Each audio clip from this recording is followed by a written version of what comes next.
can you talk like that when I sing only for you? Are you very tired? Oh. Tonight, I gave you my soul, and now I'm dead. Your soul is a beautiful thing, child, and I thank you.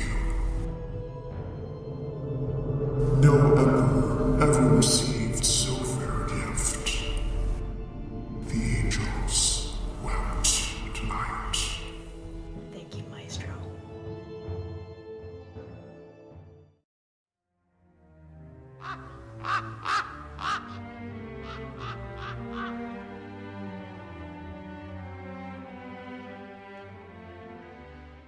So, since I have been talking about Gothic literature for quite some time on my channel, and I'm an opera singer, it seems natural to put the two together. While a lot of you have expressed interest in having me cover more Gothic literature from the 19th century France, you guys have also inspired me to revisit Le Fantôme de l'Opéra by Gaston Leroux. I read it for the first time when I was 14 years old. Holy shit, that was 10 years ago. So, I know Andrew Lloyd Webber's musical Phantom of the Opera is a beloved favorite on the big screen as well as on the Broadway stage. However, many misconceptions about what the stage production actually is, as well as the original story, have risen since its debut in 1986. Notice I said musical. Contrary to popular belief, it is not an opera. But honestly, I can't blame people for that. It's immensely popular and it's been around for over 3 decades. I totally get it. But, are you ready to learn the real story of Le Fantôme de l'Opéra? I certainly hope so. Because this is pretty incredible.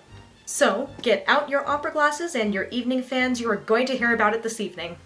To understand and appreciate the work in question, I think it's important to understand the environment from which this novel was born. Gaston Leroux was obviously a Frenchman. He studied law at university and later became a court reporter and theater critic. Being a theater critic and the brother of a musician, he had extensive knowledge of the most popular operas at the time of the novel's setting in the 1880s, and it definitely shows. Even within the story's first few pages, he's dropping names such as Charles Gounod, fuck yeah, Camille Saint-Saëns, fuck yeah, Jules Massenet, fuck yeah. And in revisiting this, I squealed with joy when he mentioned Donizetti's opera Lucrezia Borgia, which is actually the first opera by Donizetti I ever saw. So in the early 20th century, he wrote detective fiction, which was still a relatively new genre, as was the case with many French writers in the 19th century, such as Charles Baudelaire, Théophile Gautier, and Guy de Maupassant. He was very much inspired by Edgar Allan Poe. Shocker! And it's not really much of a shock when you consider that Edgar Allan Poe was the inventor of the detective story. Pretty cool. And in the course of this review, you will be able to see how and why this influence by Edgar Allan Poe manifests itself in the story. Before his most famous work, his most well-known story was a detective story called The Perfume of the Lady in Black. And Phantom of the Opera was finally released as a novel in 1911. Now, the story. It's not what you have been led to believe. Set in Paris in the 1880s, the story takes place in Le Palais Garnier Opera House, believed to be haunted by an apparition known simply as the Opera Ghost. The strange occurrences seem to begin with the discovery of the corpse of a stagehand named Joseph Bouquet, who is found hanging from a rope. At a gala performance commemorating the retirement of the Opera House's management duo, a young Swedish soprano named Christine Danse sings in place of the Opera House's prima donna Carlotta as Marguerite in Charles Gounod's opera Faust. This opera will continue to play a significant role throughout the plot. After Christine steals the show, a childhood sweetheart of hers, Raoul, the younger Vicomte de Chagny, attempts to go visit her dressing room. He is about to enter when he hears an ominous male voice within Christine's dressing room. Filled with rage and jealousy, Raoul enters the dressing room after Christine leaves, only to find the room is completely empty. Who was it? To celebrate the anniversary of her father's death, Christine goes to Père, and Raoul insists on accompanying her. He confronts her about the man he heard in her dressing room. She says the voice was that of the angel of music who has been tutoring her. Raoul doesn't dig it, and suggests that it might be a prank, and Christine just won't put up with that shit. She visits her father's grave when night falls, where a phantasmic figure appears and serenades her on violin. Raoul attempts to intervene, but is attacked and knocked unconscious by some unseen force. At the Garnier, management receives ominous letters from the opera ghost demanding that Christine continue to play Marguerite in Faust. When they refuse to meet his demands, Carlotta totally bombs her performance. The chandelier falls from the ceiling, killing an audience member. The Phantom then abducts Christine from her dressing room, taking her down to his dark, watery lair, revealing his name is Eric and that he plans on keeping her there for a few days. However, things don't go as planned. Christine sneaks up behind him while he's composing at his pipe organ and unmasks him, horrified by his face.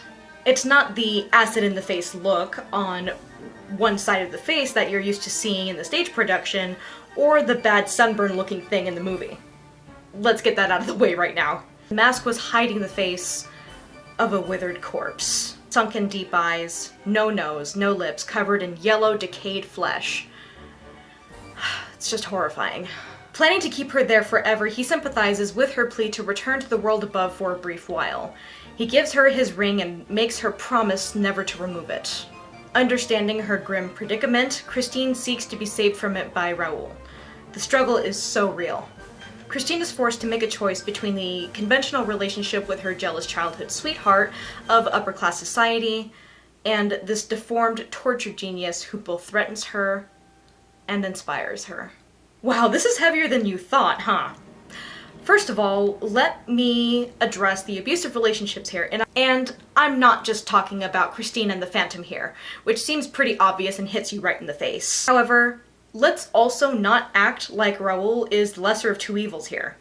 He really isn't. What first stood out to me is that both he and his older brother Philippe are kind of pigs, using their position in high society to have their way with the young singers and dancers in the opera house before Raoul even recognizes Christine and Faust. Not to mention how extremely jealous and possessive he is when he hears the Phantom's voice within Christine's room. So, one minute you're chasing chorus girls to get laid, the next you're pissed that you heard a man's voice in Christine's room? Real nice, dude. Real nice. So because Gaston Leroux was so involved with the world of opera, it's no surprise that he took inspiration from Camille Saint-Saëns's incredible dark waltz, Danse Macabre, both in the scene where the Phantom plays the violin at the grave of Christine's father, and when he crashes a masquerade, dressed as the Red Death. Yeah, you know, the Red Death. The famous ominous corpse-like figure from Edgar Allan Poe's famous story, Mask of the Red Death? Go figure. I know, in the movie he looks like a damn matador, but he's supposed to be the Red Death, okay? That's what it is. Speaking of Poe, let's talk a little bit more about the themes in the story that tie in with themes that define a Gothic novel. In discussing this review with a handful of you guys out there, you said that it doesn't necessarily seem like a Gothic story to you, which I can totally understand. Part of the problem is that it seems Gaston Leroux tried to frame it as a detective story, but kept getting way off track from that and making this more in the line of a Gothic romance. That's definitely something that put me off of the novel at first when I read it at age 14, but picking it up again at age 24, I can totally understand what he was trying to do. Let's also consider the setting. Le Palais Garnier Opera House. Yes, it was still relatively new at the time that the story is set, but it still mirrors the dark castles we're so used to in Gothic novels. First of all, it's huge and very intricately built. And let's not forget about the subterranean passages below the opera house where the Phantom dwells. It reminds me of the labyrinth of secret passages both in The Castle of Otranto by Horace Walpole, as well as The Castle Spectre by Matthew Gregory Lewis, and definitely in The Mysteries of Udolpho by Anne Radcliffe. The Phantom also has a torture chamber, where he tortures and kills people. The Phantom is also a direct literary descendant of Frankenstein's monster in Mary Shelley's immortal story.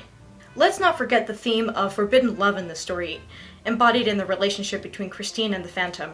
She pities him. He's so hideous, and because of that, he's so alone. he also inspired her and gave her the triumphant voice that made angels weep. He sees her as his protege and uses his love for music and for her to teach her everything he knows. So the famous Phantom of the Opera silent film adaptation was released in 1925, 2 years before Gaston Leroux's death. Can you imagine? Not many writers in the 19th century had the pleasure of living to see their work brought to life on the big screen. That's a pretty big deal.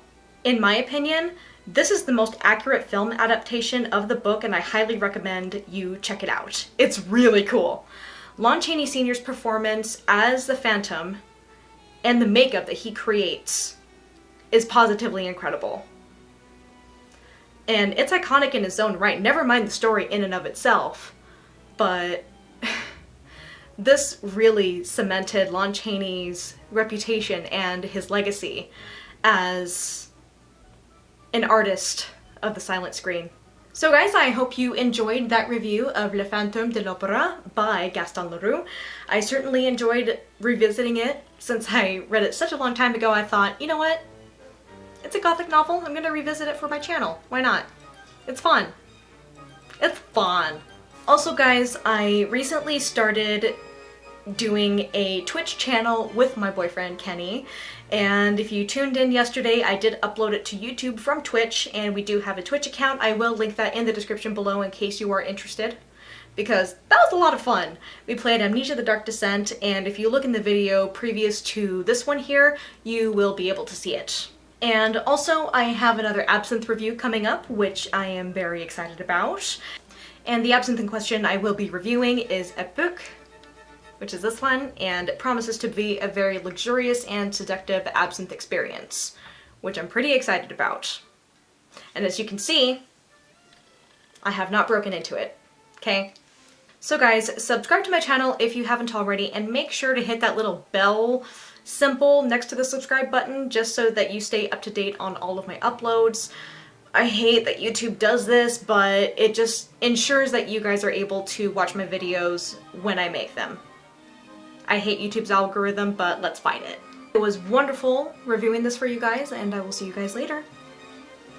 Bye!